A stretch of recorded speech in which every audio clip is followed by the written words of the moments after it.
the second episode of the day. हम लोग करना है टेरिफिक प्लानिंग। very interesting तो होगा। जब बख्शी सर, सुशील, निखिल और अनुराग अंदर जा रहे थे तब सबको ही गुस्सा आ रहा था, लेकिन कोई भी उसे शो नहीं कर रहा था। अनुराग के हाथ में अभी भी दर्द हो रहा था और जब उसने गौर किया तो देखा कि जहां से आदित्य ने उसे पकड़ा था वहां सूजन भी आ गई थी और दर्द भी ऐसा लग रहा था जैसे हड्डी में क्रैक आ गया हो। तब उसने वैसे ही रोते हुए कहा, उस पागल को अब मैं छोड़ूंगा नहीं। उसने मेरा हाथ इस तरीके से मोड़ा कि मुझे अभी भी दर्द हो रहा है और ऐसा लग रहा है कि इसके अंदर जान ही नहीं बची। उसकी इतनी हिम्मत, उसने कॉन्ट्रैक्ट के अगेंस्ट काम किया। अब तो मैं उसकी और उस मनाली की वाट लगा दूंगा। हाँ अनुराग, तुम जैसा कहते हो वैसा ही करेंगे। आज तुम रेस्ट कर लो, कल वो फाइट करने के बाद जब अपने टेंट में होगा तब हम वहां घुसकर उसको बहुत मारेंगे, निखिल ने कहा। उसकी इस बात को सुनकर भले ही अनुराग के चेहरे पर थोड़ी सी स्माइल आई, लेकिन तभी बख्शी सर अपनी जगह पर रुक गए और पीछे चल रहे सारे लोग भी रुक गए। फिर उन्होंने पलटकर गुस्से से अनुराग की तरफ देखा और कहा, अनुराग तुम भूल रहे हो कि तुम मेरे घर में हो। यहाँ पर मैं जैसा चाहता हूं वैसा ही होता है। थोड़ी अपनी जुबान को लगाम दो और अगर तुम्हें ऐसा ही रोना गाना है तो यहाँ से बाहर जाकर करो। ये कोई बात नहीं होती कि जो आदमी यहाँ पर फाइट करने आया है तुम उसकी पत्नी के साथ जबरदस्ती करने चले हो। मैं ये मानता हूं कि तुम्हारा उसके साथ कुछ कॉन्ट्रैक्ट हुआ है, लेकिन अभी जिस तरीके की सिचुएशन यहाँ चल रही है उसको और क्रिटिकल मत बनाओ। ये मेरा घर है और इसमें मैं ऐसा कुछ भी नहीं होने दूंगा। लेकिन पापा, अनुराग ने जो किया वो, सुशील कह रहा था कि इतनी देर में बख्शी सर ने एक जोर का चांटा उसके गाल पर मारा। इस चीज को देखकर सब बहुत हैरान थे, लेकिन सबको समझ आ रहा था कि बख्शी सर का असली गुस्सा अनुराग के ऊपर था जो उन्होंने सुशील के ऊपर निकाला। तब सुशील ने बहुत हैरानी से अपने गाल पर हाथ रखा। यहाँ पर बख्शी सर की उंगलियों के निशान छप चुके थे। फिर बख्शी सर ने आगे कहा, सुशील ये तुम्हारे दोस्त हैं इसलिए यहाँ पर खड़े हैं। फालतू में मुझे इस बात के लिए मजबूर मत करो कि मैं इन दोनों को उठाकर बाहर फेंक दूं। और अगर तुम्हें वो पसंद नहीं आए तो तुम भी यहाँ से बाहर जा सकते हो। इस घर की कुछ मर्यादा है, कुछ ईमानदारी है, और अगर तुम्हें वो पसंद नहीं आए तो तुम भी यहाँ से बाहर जा सकते हो। इसीलिए हम वैसा नहीं कर सकते जो हरकत इसने की। आज तुमने आहूजा सर की बात को सुना ही था ना। वो फाइट को स्पिरिट गेम के हिसाब से देखते हैं। अगर कल उनके सामने ये बात आएगी कि रात में जब एक फाइटर आराम कर रहा था तब किसी ने उसकी पत्नी के साथ जबरदस्ती करने की कोशिश की और आगे जाकर तुम लोग उसे मारने वाले हो, तो उन्हें ये बात बिल्कुल पसंद नहीं आएगी। इसका खामियाजा तुम्हें ही नहीं बल्कि मेरी इमेज को भी पहुंचेगा, जो मैं बिल्कुल भी नहीं चाहता।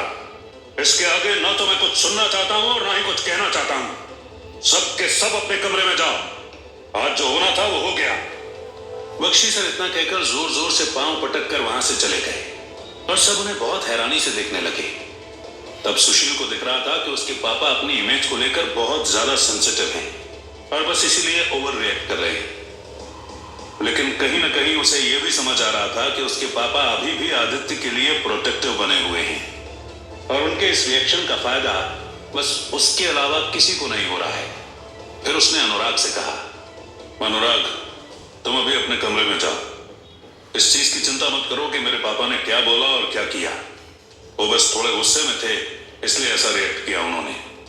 बाकी अगर तुम चाहते हो कि तुम्हें आदित्य से बदला लेना है तो हमें पता है वो कैसे करना है। आज के लिए इस मैटर को यहीं पर क्लोज करो। हम कल सुबह देखते हैं कि क्या होता है। निखिल, इसे लेकर के जाओ और देखना कि अगर ज्यादा कुछ हुआ हो तो या तो मुझे इन्फॉर्म करना या फिर हॉस्पिटल ले जाकर के दिखा देना। इतनी बात कहकर सुशील भी वहां से चला गया और अब बस अनुराग और निखिल वहां खड़े थे, जहां पर अनुराग ने अभी भी अपना हाथ पकड़ रखा था और निखिल बस उसके साइड में खड़ा था। फिर उसने धीरे से निखिल से कहा, ये दोनों बाप बेटे अपने को समझते क्या है? खुद एक दूसरे से लड़ रहे हैं और गुस्सा हमको ऐसे दिखा रहे हैं कि हमने कुछ गलत किया है। अगर कॉन्ट्रैक्ट में लिखा था कि मनाली मेरे पास आ सकती है तो वो आ सकती है। ये बात इन दोनों बेवकूफों को समझ में नहीं आती क्या? चुप रहो अनुराग, अभी तुम जिस जगह पर हो यहाँ दीवारों की भी कान है। अगर उन दोनों को भनक लग गई ना कि हम कुछ ऐसी बात कर रहे हैं तो हमारी खैर नहीं।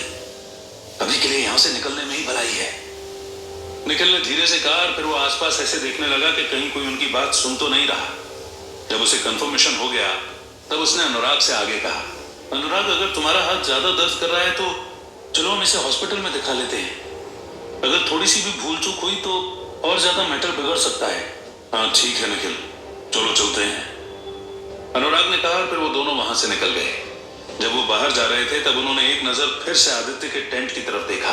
वहां पर अब माहौल बिल्कुल शांत हो गया था और तब अनुराग को फिर से गुस्सा आया, लेकिन निखिल उसे पकड़कर सीधा ले गया और फिर वो दोनों कार में बैठ गए। फिर वो दोनों हॉस्पिटल गए और वहां पर जब डॉक्टर ने चेक किया तो पता चला कि अनुराग की कलाई की हड्डी में माइनर फ्रैक्चर आ गया है, जिसकी वजह से अब उसे पट्टा चढ़ाना पड़ेगा। और फिर डॉक्टर ने उस पर पट्टा चढ़ा दिया। उस पट्टे से अनुराग बिल्कुल भी खुश नहीं था और उसे बहुत गुस्सा आ रहा था कि एक ही बार में उसे इतना बड़ा नुकसान झेलना पड़ गया। जब वो हॉस्पिटल से बाहर निकल रहे थे तब उसने निखिल से कहा, भले वो बाप बेटे नहीं चाहते कि मैं आदित्य के साथ कुछ करूं, लेकिन तुम्हें इस बात का ध्यान रखना होगा निखिल कि उस पागल आदित्य ने एक ही बार में मेरे हाथ को बेकार कर दिया है। हमें उससे बदला लेना ही पड़ेगा, चाहे कुछ भी हो। नहीं तो वो हमें कमजोर समझेगा और ये समझेगा कि अगर वो हमारे साथ कुछ भी करेगा तो हम बदले में कुछ भी नहीं कर सकते हैं। तुम मेरे सच्चे दोस्त हो निखिल, और तुम्हें इस बात का ध्यान रखना पड़ेगा। अब तुम कुछ भी सोचो और जैसे तैसे करके मुझे इस सिचुएशन में से बाहर निकालो। मैं अब सिर्फ तुम्हारी बात सुनूंगा। मेरे मन में एक प्लान चल रहा है अनुराग, बस तुम थोड़े टाइम के लिए इंतजार करो। तुम्हें पता है कि मैं लोहा गर्म होने पर ही हथौड़ा मारता हूं, ताकि मजा तभी आए, और जब सही टाइम आएगा तो मैं अपने प्लान पर जरूर इंप्लीमेंट कर दूंगा। तुम उसकी चिंता मत करो, बाकी तो तुम मुझे जानते ही हो, निखिल ने एक स्माइल के साथ कहा। और फिर अनुराग ने जब उसके चेहरे पर देखा तो उसे भी स्माइल आ गई। फिर वो दोनों चलते चलते हंसने लगे। सब लोग बड़ी हैरानी से उन्हें देख रहे थे, लेकिन किसी को भी कुछ समझ नहीं आ रहा था। उसके बाद दोनों कार में बैठे और अपने अपने घर की तरफ चले गए। कार में बैठे हुए दोनों के मन में बस अब एक ही सवाल चल रहा था कि क्या आज की इस बात का कल सुबह की फाइट पर कुछ इंपैक्ट पड़ेगा। बख्शी विला में जब आदित्य मनाली को फ्री करवाकर वापस अपने टेंट में आया तो उसे बहुत गुस्सा आ रहा था। उसका मन कर रहा था कि वो अभी के अभी बाहर जाए और अनुराग को पकड़कर उसकी गर्दन तोड़ दे, लेकिन फिर उसने सोचा कि अगर उसने गुस्से में आकर ऐसा कुछ भी किया तो उसे बहुत नुकसान झेलना पड़ सकता है, और वो अपने गुस्से को कंट्रोल करने लगा। वो बेड पर लेटा और आंखें बंद करके बस मनाली के बारे में ही सोच रहा था कि तब थोड़ी देर बाद मनाली का फोन उसे आया और उसने उससे बात की। मनाली अभी भी रो रही थी और फिर उसने आदित्य को पार्टी के अंदर की सारी बात और उसके बाद जो भी अनुराग ने उसके साथ किया वो सब बताया। आदित्य को ये सारी बातें सुनकर गुस्सा तो आ रहा था, लेकिन फिर उसने फोकस मनाली को शांत करने पर लगाया और उसके बाद कहा कि वो इन सारी चीजों की चिंता न करे क्योंकि आदित्य सब कुछ संभाल लेगा। मनाली आदित्य पर विश्वास करती थी, इसलिए वो भी उसकी बात मान गई और फिर उसने फोन रख दिया। जब मनाली ने फोन रखा तब आदित्य ने फिर से सोने की कोशिश की, पर उसे नींद नहीं आ रही थी, इसलिए वो जमीन पर बैठकर साधना करने लग गया। ये साधना उसकी एनर्जी को बढ़ाने के लिए, उसके घाव को ठीक करने के लिए और उसके मन को शांत करने के लिए बहुत जरूरी थी। इसलिए इस साधना को करने में उसे 5 घंटे लग गए। उसके शरीर से लाइट भी बहुत हल्की निकल रही थी और कहीं ना कहीं उसे फील हो रहा था कि उसके अंदर अब उस तरीके की एनर्जी थोड़ी कम बचेगी जिस तरह की उसे रिक्वायरमेंट है।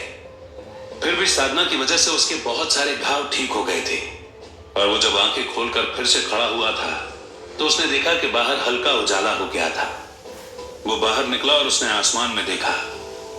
सूरज अभी भी धीरे धीरे ऊपर उठ ही रहा था और बादल भी सफेद रंग के दिख रहे थे, जिस वजह से उसे पता चल रहा था कि सुबह के 6 बज गए हैं। उसने सोचा कि अब सोने से कोई फायदा नहीं है, इसलिए वो अपने टेंट में ही इधर उधर घूमता रहा। वहीं पर खड़ा रहकर वो कभी अपने हाथ को घुमाने की प्रैक्टिस कर रहा था तो कभी अपनी किक को जल्दी से मूव करने की। थोड़ी ही देर बाद एक गार्ड आया और उसने आदित्य को नाश्ता दे दिया। उस नाश्ते में ज्यादातर सैलेड और प्रोटीन की ही चीजें थी और आदित्य को समझ आ रहा था कि भले ही बख्शी सर उससे नफरत करते हैं या फिर उसे कंपटीशन में वो मरवाना चाहते हैं, लेकिन फिर भी वो इंसानियत पर भरोसा करते थे और इस बात पर भी कि अगर लड़ाई करनी है तो आदित्य को एनर्जी की जरूरत है। फिर वो नाश्ता करके बैठ गया और थोड़ी ही देर बाद वजीर वहां पर आ गया। वजीर ने उसे बताया कि उनकी हर फाइट से आ रही अर्निंग्स बहुत इंक्रीज हो गई हैं।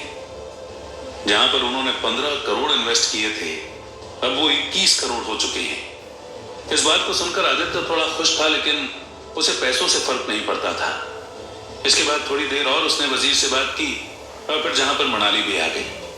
मनाली को वहां पर देख वजीर वहां से निकल गया और फिर आदित्य और मनाली बात करने लगे।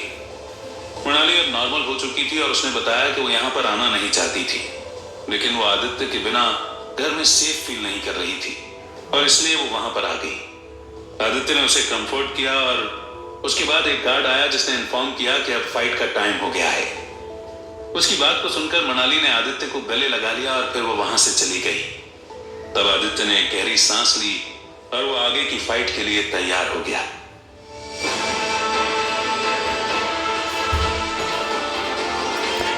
Thanks for your